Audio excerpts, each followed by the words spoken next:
And welcome everybody to the Week 15 version of Yard Prep. I am Louis Sung. We have Kai here. We have Michael here. I'm hoping that Alfredo Arteaga of the 3 yards per carry will eventually show up. Hey, and Juan's here too. Now we've got a really good group here. So hopefully now we can go ahead and get started. But first, before we begin, this show is brought to you by prizepicks.com. So if you're like me and your fantasy football acumen is less than stellar, but you still want to get into the game, then you can go ahead and go to prizepicks.com. All you have to do is you just go ahead and pick 2, 3, or 4 players from any sport, and you'll be able to choose the over or under on their fantasy point projection. And at that point, you will be able to hopefully win big if you end up guessing right. So use the promo code 5, that's FIVE, at prizepicks.com. Again, that is prizepicks.com. They will match up to $100 on your deposit. So don't delay. Get started today. Again, that is prizepicks.com with the promo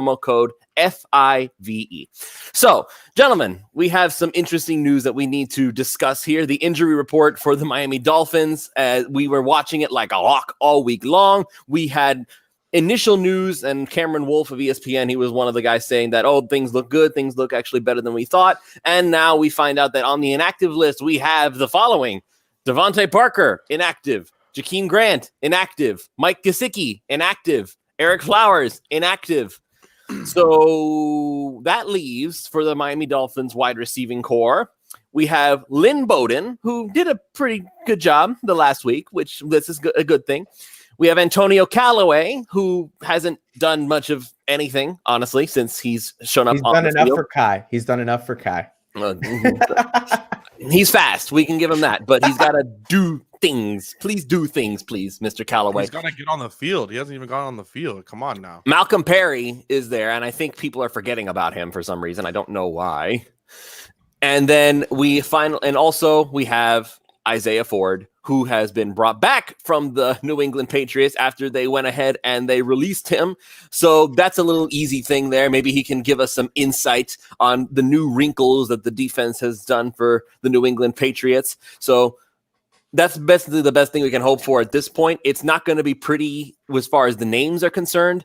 So, but there is something else we have to consider. The Patriots defense is also pretty darn banged up. Patrick Chung is on their injured reserve list, so that's not even going to be an issue. They do not have Donta Hightower. He's out of there. So they still have Stephon Gilmore, so that's something we have to worry about. But aside from that, I'm not saying that this game is going to be impossible. I'm not saying that this game is even going to be scary. But I am saying that execution is going to have to be key on all points, because there's no superstar tight end, pass-catching tight end that you can rely on. There's no Devontae Parker to go up and catch those contested catches. There's still no Preston Williams. He's still not coming back, and I'm pretty much convinced he's done for the year at this point. So done as a Dolphin, potentially. Well, I'm sure that they'll give him a chance to fight for that in training. But they still have a contract on him. Yeah, they still have a contract on him.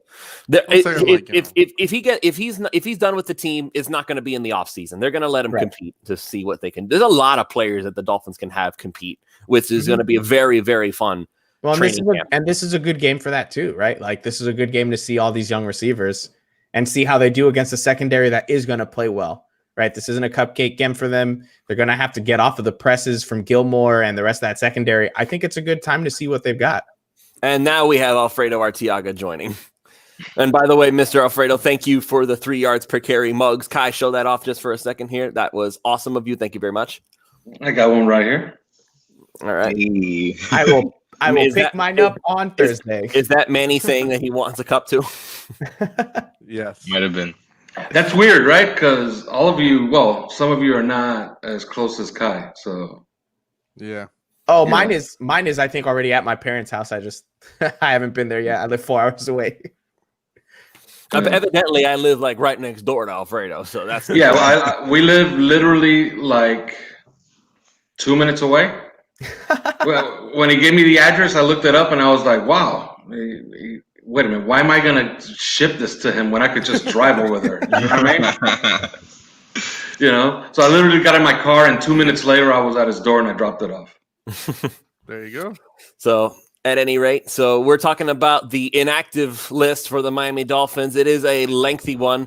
So Michael was just talking about how this is going to be a good litmus test for the other younger guys on the team. So that's Ford, that's Perry, Bowden, and also Antonio Callaway. So Alfredo, what are your thoughts?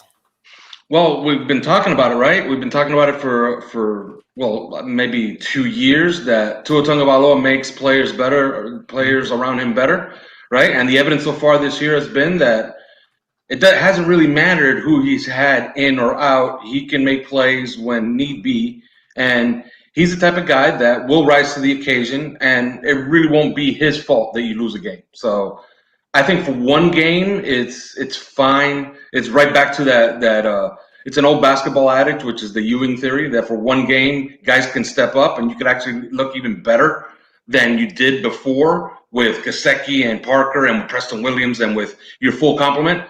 So as long as it doesn't reach into like 2 or 3 games, then you can have the problems. For one game, I think Tua has us covered. And so that's something else that's gonna be where the real litmus test is. Not just the receivers, it is gonna be Tua himself. He's got quite a challenge ahead of him. The New England Patriots defense, while damaged, I'll say, it's not exactly at its full strength. Again, no Donta Hightower, no Patrick Chung. So those are going to be difference makers. The slight difference makers, I'll admit, but still difference makers nonetheless. So this defense is not at full strength by any stretch. The only issue that I'm having with it is that Stephon Gilmore no longer has Devontae Parker to be victimized with. So there's he's not going to be able. Whoever he's going to be covering. It's not going to be quite as much of a mismatch as it was last season. So that is going to be a concern because Gilmore, as much as we like to joke about him and how Parker absolutely tore him to shreds, he is still a very good cornerback in this league, and I don't know how the Dolphins are going to be able to deal with that. Tua is going to have to be very careful if he even tries to throw along that way of the field. Look, he's going to have to deal with Matt Collins. So. It's going to be up to Changeli to like waste routes on Gilmore, right? Like they're going to have to go around the locker room and say, all right, who's willing to run 15-9 routes today? And whoever raises their hand says, okay, you're gonna when we break and we're gonna run the clear routes on this side, you're gonna run to wherever Stephon Gilmore is, and you're gonna run him up the field all game, and that's all you're gonna do. I know a guy that we could have gotten that would have done that, and I've been calling for him for a while. I'm not gonna lie, I still would have liked to have that Kenny Still signing. I would have taken him back. I think he could have been a really nice compliment to Mike. No one's taking him. Like he's literally raising his hand on Twitter to the Saints, saying, "Hey, I'm available." He did. I saw that. I saw that with the hands. Yeah, I would have. Hey, Alfred, I just want to ask you a real question. Real quick, a question. One thing I've been noticing a lot on the Tua tape, he likes to, or maybe with Gailey, they like to really only let him throw middle of the field to the left. Very seldomly do they really touch the right side of the field when they're actually throwing. And I feel like that's an easy tell that if I notice that, I feel like Bill Belichick is just licking his chops and really just going to flood that side of the field and make us throw to the other side. I think that's coincidence, and it's because Changeli has flip-flopped the playbook for a left-handed quarterback. So all that really means is that Tua is going to early progressions much quicker, and he's not sitting back there. I think it's a product from the Denver game where they told him, look, you just got to be quicker. You don't have all day to be back there. So I think that's why the ball's going where it's going. He's just being quick with it. He's looking at his first read, second read, and the ball's gone already. Or he's leaving the pocket. So that's why the ball's not making all the way around. So it's just Changeli flip-flopping the entire playbook, and it's just a coincidence for now. But it will make, like today, Bill Belichick will obviously try to flood the middle of the field. That's an obvious thing that he's going to do. So does that help the running game at all? Because we also have Savon Ahmed coming back. Myles Gaskin is still in there. So now I know we're not exactly thrilled about the Dolphins running back situation, but it's better than what we've had in the. I thought Gaskin was still on the COVID list. I don't think. I believe Gaskin is active. I'd have to check. I haven't seen him get elevated off that list. But let me check. I'll tell you one thing that is pretty big. Okay, for this game, Damian Harris is out for the Patriots. Mm-hmm. And Damian Harris, hard. Yes, he's had a good season. He averages 5 yards a carry. Okay, and he's a sledgehammer. And if you've watched them, whenever they've been successful this year, whenever they've won games, he's the catalyst. He's what they run the rest of their offense around. Is him on first down getting 4 or 5 yards, and then they just because they're not a prolific offense, so they're going to be missing that today. So that's a big loss for the Patriots today. Gaskin's still on COVID list. Oh, Gaskin's still Gaskin never got elevated. All right, the Breed is back. If there was ever going to be a time for Matt Breida to say, "Hey, your signing wasn't completely wasted," today would be the day, right? Yeah. I mean, Washington had a meh game against the Chiefs. He didn't do anything that really wowed you. I think a lot of that too is he didn't find great holes to run through. Mm-hmm. But at some point, somebody has to show out, right? And somebody has to be able to run more than 15 yards without fumbling the ball. Please. Oh, Matt Breida has always been a home run hitter, except when he got here. Yeah, we do that to people. It'd be nice if today was the day he found a crease and he just went poof. 70 yards, and that could be the difference in the game. If they could get a cheap one today. Yep. So that's what Alfredo said is very poignant. Damian Harris, that is the New England Patriots' leading rusher all year long, 691 yards. Yes, he is averaging 5 yards per carry. The other factor that we have to carry in, though, is their second leading rusher, which is not Rex Burkhead.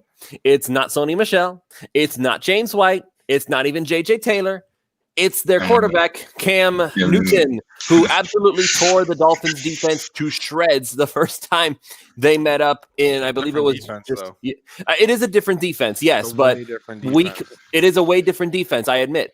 But we cannot deny for even a second that this is still the weakness of the Miami Dolphins defense. They hate running quarterbers. Sorry, I was distracted by Jalen Hurts in the background of Alfredo's. They put Jalen Hurts face on a bird.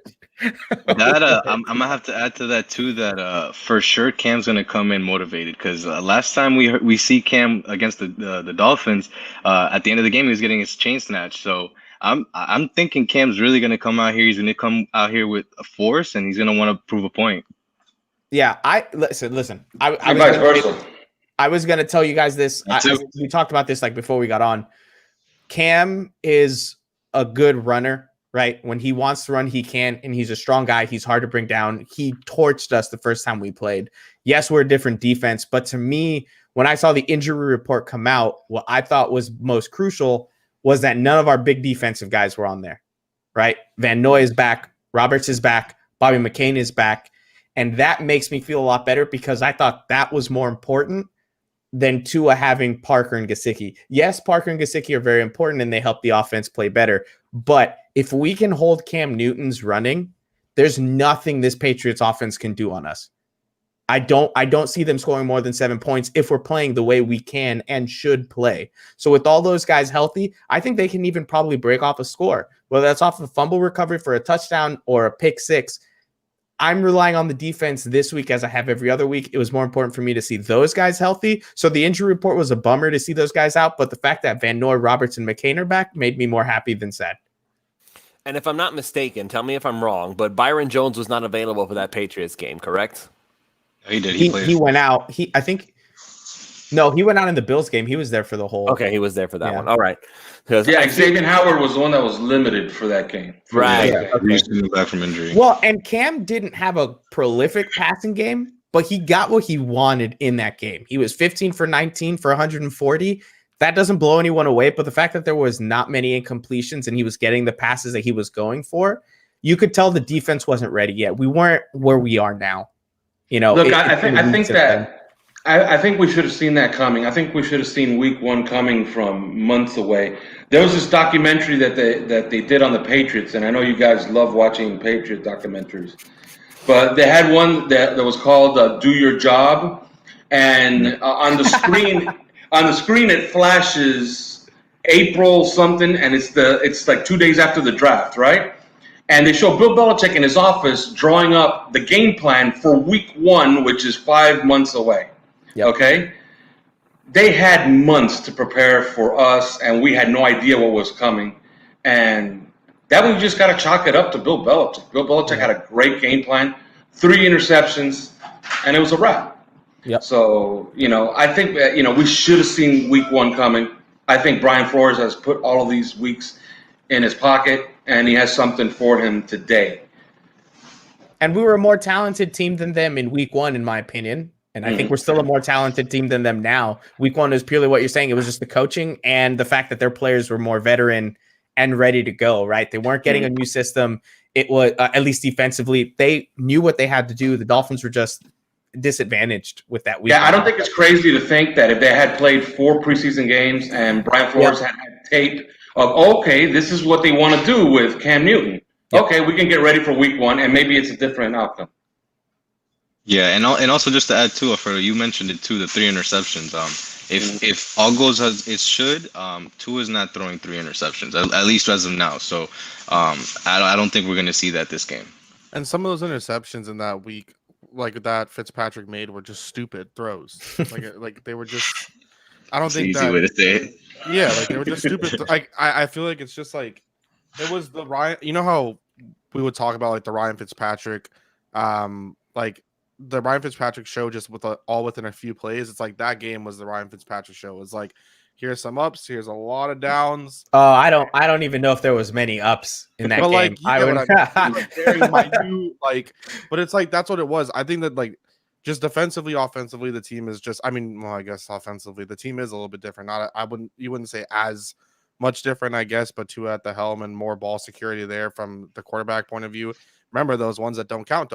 So yeah, it is what it is. Yeah, that game was special. It was a Ryan Fitzpatrick special because if you ever see the quarterback and whenever they identify the mic, okay, and this is football 101, and it's really simple because football can actually be really, really simple if you just break it down to brass tacks, right? Whenever a quarterback says this is the mic, he's saying that's the center of the defense, right? Right. So you're counting to the left and to the right.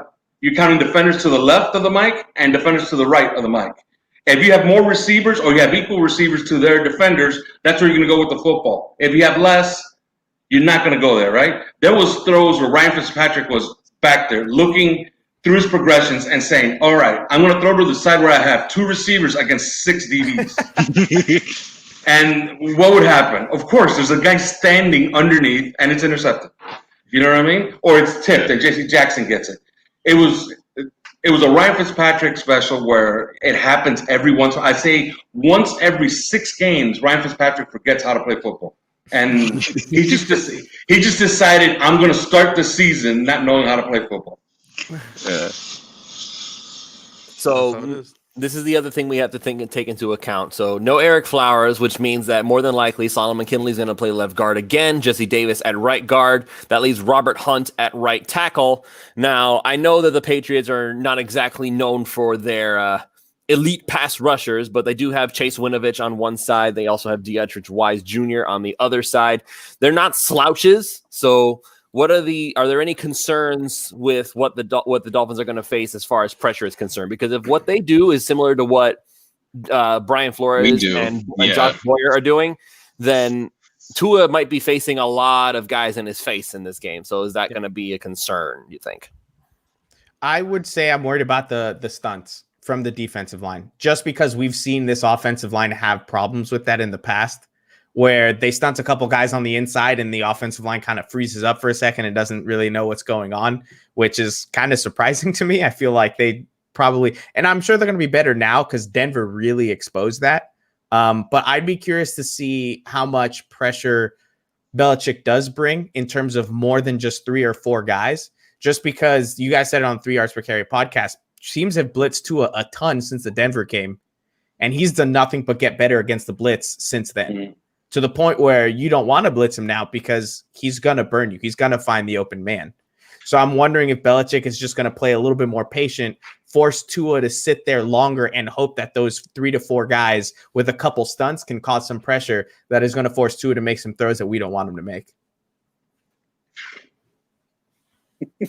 I know you saw the comment. It's like, but anyway, so I don't want to say that I'm concerned about the pressure because other than that Denver game, Tua has handled it fairly well.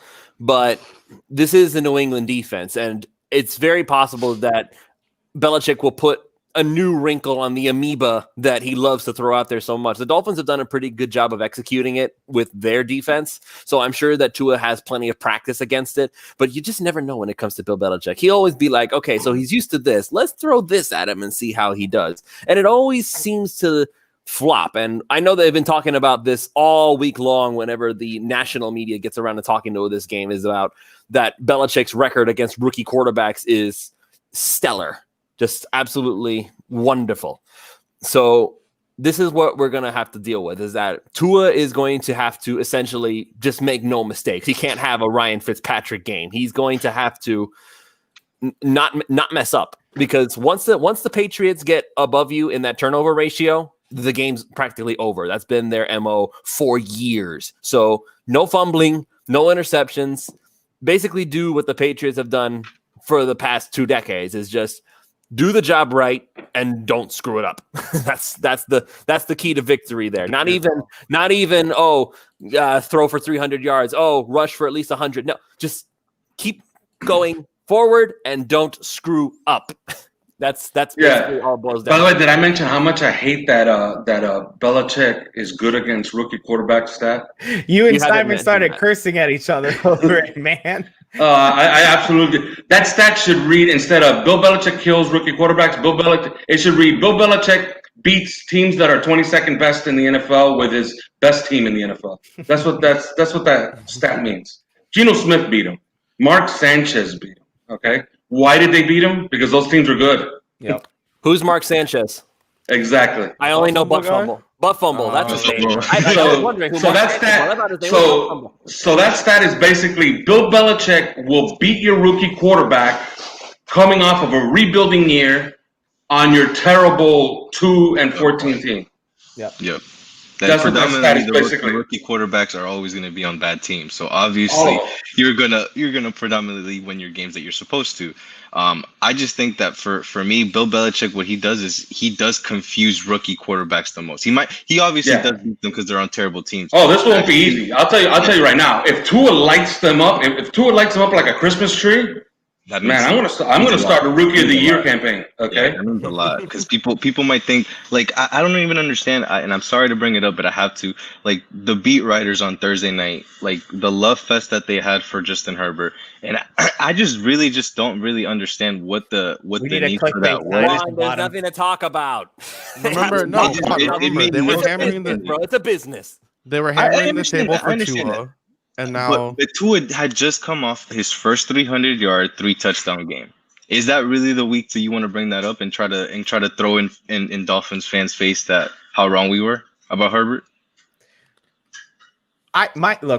They're the ones that were. The whole Herbert debate is going to be out there forever. I think as long as they're both in the league, it's going to continue to be out there. It's Chargers fans who are picking this fight. Chargers fans, they left San Diego because they didn't have fans. They scream and holler about, "No, you're so wrong. You were wrong to pick Tua. You're horrible. Don't let them win rookies." My question is this, right? If everybody's bringing it up, did the Dolphins make a mistake? Then you have to make the same question for the Bengals, right?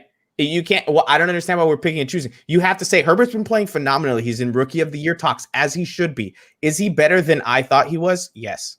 Do I prefer Tua? Yes.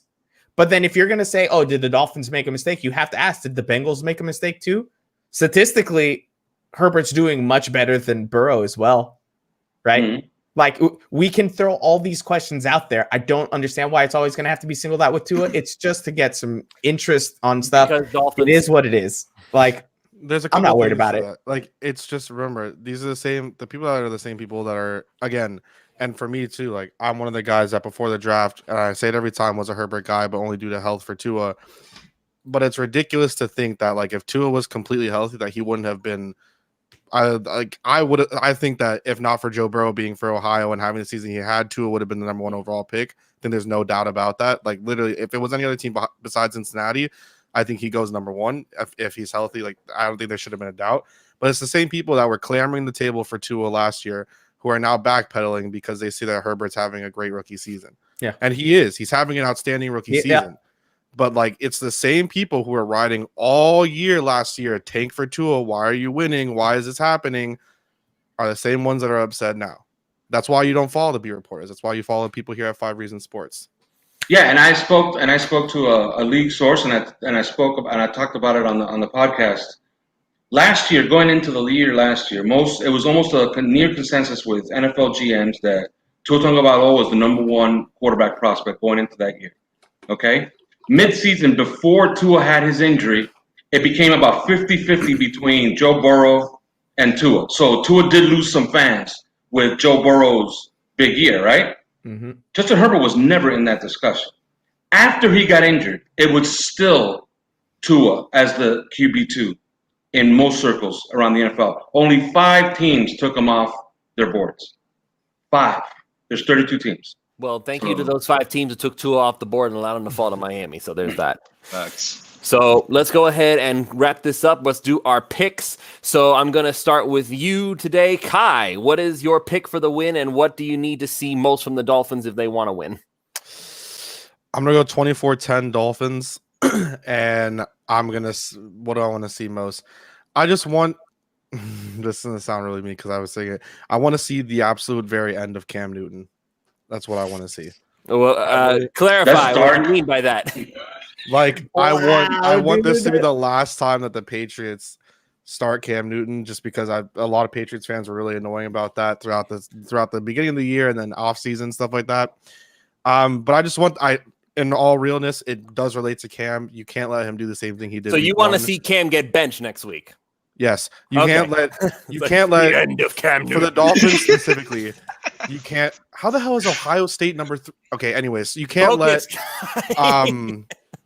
you can't let Cam Newton do exactly what he did in week 1, and you can't have your defense play the way that they played in week 1. I highly, highly doubt that's going to happen again. It's it's the same players, but in terms of how they've been playing, it's a completely different defense than it was in week 1. If Cam does that, then there's more things that we have to worry about more than the offense. Tua's missing weapons. That's understandable. He will struggle today, as Alf said. If he lights them up, then there you go. Start the Rookie of the Year campaign and tell Justin Herbert to go to the side because he didn't score a single point. So that's how I'm going to leave it. It's just I just don't want to see the Patriots offense somehow, some way become viable again against the Dolphins defense today. That would just be the blow of all blows, and then to the playoff hopes as well. So, Michael. Yeah, I mean, I'm kind of on board with Kai score wise. I'm gonna go a little bit smaller. I'm gonna go 21-3 Dolphins win. I just don't think that Patriots offense is gonna have a good day against the Dolphins defense. But the thing I want to see the most, I want to see at least one of those receivers or one of the running backs. I want to see one of them get over 100 yards, whether it's one of the running backs over 100 rushing yards or one of the receivers over 100 receiving yards. I want to see someone step up, right? Because I want to see which one of them I'm looking forward to the next game, whether it's in the slot or taking a spot on the outside if our receivers still aren't healthy. Personally, I'd like to see Bowden have another great game, but I'm a huge Malcolm Perry fan. So I'm just going to go out on a limb, and I'm going to say Malcolm Perry is going to have like a 6 reception, 80 receiving yards game for him. I'm going to say big game for Perry. Alfredo. Yeah, I was on the podcast. I think I picked 21-10 or something like that. But then I realized there's no Jason Sanders field goals in there, so got to get him some field goals. So I'm gonna take a touchdown away from Tua, and I'm gonna give the Dolphins 23. This is not gonna be easy. I don't think it's gonna be easy. I'm gonna give the Patriots a lot of credit on the defensive side of the ball. They are still a competent defense.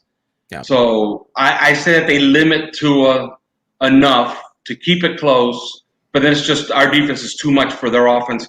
Dolphins 23, Patriots 10. Juan. So I definitely my PTSD definitely came out this week with the Dolphins.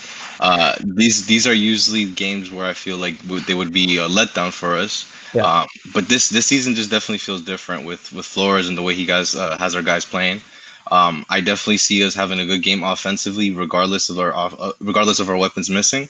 I think Tua has like a 250-yard game, probably 2 touchdowns, with the total score being 23-17 on our side. All right, and I'll wrap this up. My pick is going to be, it's going to be a clean sweep, Dolphins win. I'm going to you know what? I'm going to give the coaching staff of the Patriots some credit. I don't think their offense is going to struggle as much as we want to believe it will. I think it's going to be close. I think we're going to get the Dolphins go 30-24, and I say 30 because the defense is going to score a touchdown. And also that I will them a lot of points too. Damn. I'm giving them points. I never assume that the Patriots will not score ever. They always find ways to do something. And I'm also predicting that Xavier Howard will defeat the franchise record of games with consecutive interceptions. Xavier Howard will pick on Cam Newton. All right, and Kai has to give us our rooting interest for the day. Oh, you're rooting in terms of here's the root interest of the day. Hold up. I gotta scroll through all these tweets. Oh my gosh. Yeah, if I can remember off the top of my head, Lions, Jaguars, and Texans today. Yes, I am. Wait, hold on. Stop. What did you say? Listen, bro. Do you want a playoff spot? I want playoffs. Think about this, Lewis. All they need to do is win the next 3 games, and it's done. They earn the playoffs. I'm just saying, you still want some help. You never know. This is the NFL. Yeah, but think about this, Lewis. Think about this. Okay, Colts lose today, right, to the Texans. Dolphins win today. Dolphins play Saturday night, right? They win. Colts lose to the Steelers. I believe they play the Steelers next week, right? Yep, and the Steelers are going to need that to get to hold on to number 2 over the Buffalo Bills.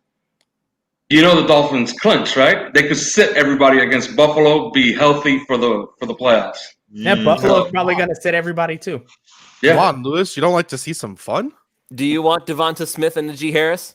Listen, I would rather go. There's 3 receivers on the board that I think we could get. You're gonna tell me that trades don't exist, Lewis? Come on.